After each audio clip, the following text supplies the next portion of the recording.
சும்மா 2 பட்டை போடுறேன், 2 ஏலக்காய், 2 கிராம்பு போடுறது, ஒரு பச்சை மிளகாய் நம்ம காரத்துக்கு எதுவுமே சேர்த்துக்கிறோம்.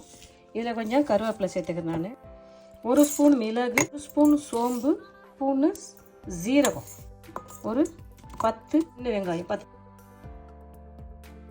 கொஞ்சம் பூண்டு சேர்த்துக்கிறேன். நான் இதை அப்படியே பொடி செஞ்சு கொண்டு வந்துட்டோம் பாருங்கள். இந்த பொடி அப்படியே நம்ம ஒரு பாத்திரத்தில் எடுத்து வச்சிடலாம், பாத்திரத்தில் மாற்றிடலாம். இது நம்ம தட்டி எட்டுன்னு வந்து தட்டு நறுக்கின தேங்காய், முந்திரி கொஞ்சம் சேர்த்துக்கலாம், கசகசை சேர்த்துக்கிறேன். நான் தேங்காய், முந்திரி, கசகசை சேர்த்து இதை நம்ம அரைச்சி கொண்டு திட்டமாக எண்ணெய் சேர்த்துக்கணும். சோம்பு போட்டுக்கலாம், ஸ்பூன் சோம்பு போட்டு நம்ம தாளிக்கலாம். கொஞ்சம் கருவேப்பிலை, கொஞ்சம் பூண்டு நறுக்கி சேர்த்துக்கலாம், 2 பச்சை மிளகாய் சேர்த்துக்கலாம். பச்சை மிளகாய் சேர்த்து நம்ம இதை அழகாக வதக்கிக்கலாம். இது பொடியாக நறுக்கி வச்சா 2 வெங்காயம், பெரிய சைஸ் வெங்காயம் 2 வெங்காயத்தை நம்ம சேர்த்துக்கலாம். வெங்காயத்தை சேர்த்துட்டு நம்ம அழகாக வெங்காயத்தை நல்லா கோல்டன் ப்ரௌன் கலர் அளவுக்கு நம்ம அழகாக இதை வதக்கி எடுத்துக்கலாம். பூண்டு நம்ம 1 ஸ்பூனு இஞ்சி பூண்டு பேஸ்ட்டு சேர்த்துக்கலாம். 1 ஸ்பூனு இஞ்சி பூண்டு பேஸ்ட்டு சேர்த்து நல்லா இதை அழகாக வதக்கிக்கலாம். பொடியாக நறுக்கி வச்சா 2 தக்காளி பழம் நல்லா அழகாக இதை வதக்கிட்டேன்.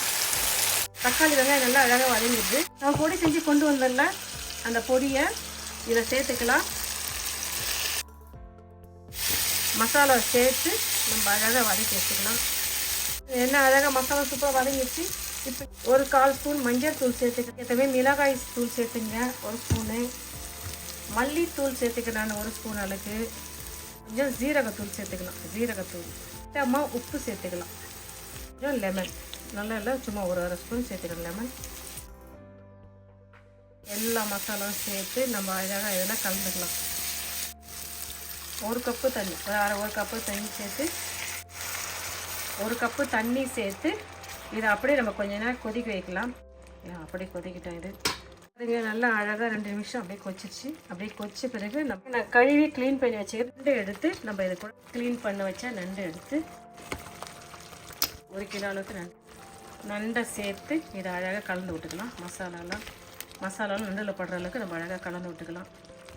உப்பு எல்லாம் பார்த்துங்க, உப்பு காரம் இதில் தர மசாலாலாம் உங்கள் விருப்பப்படி இருக்கணும். எக்ஸ்ட்ரா உப்பு சேர்த்துக்கலாம், எக்ஸ்ட்ரா காரம் சேர்த்துக்கலாம்னா சேர்த்துக்கலாம். எல்லாமே உங்கள் விருப்பப்படி இதில் இருக்கணும். எதனா ஒரு மசாலா உங்களுக்கு ஒத்துக்கலைன்னா சேர்க்காதீங்க. உப்பு காரம் உங்கள் விருப்பப்படி இதில் சேர்த்துங்க. இதை அப்படியே மூடி போட்டு ஒரு 5 நிமிஷம் வேக வச்சுருக்கோம். அதுதான் எண்ணெய்லாம் அழகாக பிரிஞ்சு வந்திருக்குது, சூப்பராக வெந்துடுச்சு. போதும், 5 நிமிஷத்துக்கு மேலே நண்டை நம்ம வேக வைக்கக்கூடாது. அரைச்சி கொண்டு வந்ததில்ல இந்த தேங்காய், முந்திரி நம்ம சேர்த்துக்கலாம், அழகாக சேர்த்துக்கலாம். இந்த முந்திரி தேங்காய் பேஸ்ட் சேர்த்துட்டு நம்ம அழகாக இதை கலந்துக்கலாம்.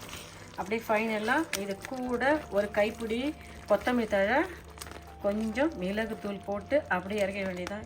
செட்டிநாடு நண்டு குழம்பு ரெடி ஆயிடுச்சு. சாப்பிட்டு பார்க்கலாமா? தேங்காய் ஊற்றிட்டு ரொம்பனா இதை வேக வைக்கக்கூடாது. போதும், அப்படியே இதை அப்படியே ஒரு கலக்கிக்கலாம். இதெல்லாம் நம்ம இது கூட ஒரு கைப்பிடி அளவுக்கு கொத்தமல்லி தழை போட்டுக்கலாம்.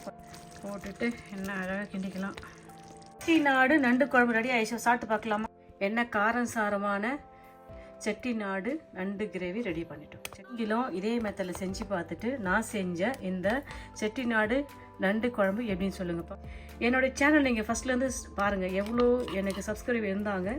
இப்போ இந்த கடைசியாக போட்டு அந்த 40 வீடியோவுக்கு சப்ஸ்கிரைபர் அளவை இந்த யூடியூப் ஏஜென்ட்டுங்க கம்மி பண்ணிவிட்டு என்கிட்ட பணம் கேட்டு என்னை பிளாக்மெயில் பண்ணுறாங்க. தயவுசெய்து உங்களுக்கு யாருக்குன்னா உதவி செய்ய முடியும்னு சொன்னால் எனக்கு உதவி செய்யுங்க. ரொம்ப கஷ்டத்தை கொடுக்குறாங்க. இந்த யூடியூப் ஏஜென்ட்லேருந்து நான் எப்படி வெளியே வரலாம், என்னுடைய வீடியோ மறுபடியும் எப்படி போடலான்னு எனக்கு கொஞ்சம் நீங்கள் தெரிஞ்சவங்க மூலிமா என்னுடைய கமெண்ட்ஸ் மூலிமா எனக்கு கொஞ்சம் ஹெல்ப் பண்ணுங்கள். எஸ்ஸியாக நான் போட்ட 40 வீடியோவை சப்ஸ்கிரைபர் அளவை கம்மி பண்ணிவிட்டு எனக்கு ரொம்ப காசு கேட்டு தொல்லை கொடுக்குறாங்க. காசு இல்லைன்னா என்னுடைய சப்ஸ்கிரைபருடைய அளவு நாளுக்கு நாள் குறைஞ்சிக்கிட்டே வருது. இந்த 2 மாதமாக எனக்கு யூடியூப் சேனலில் ஏஜென்ட்டுங்க ரொம்ப தொல்லை கொடுக்குறாங்க. என்னுடைய வீடியோவை மற்றவங்க பார்க்காத அளவுக்கு, அப்படி பார்த்தாலும் சப்ஸ்கிரைபருடைய அளவு கம்மி பண்ணிவிட்டு என்னுடைய லெவலை ரொம்ப கம்மி பண்ணுறாங்க.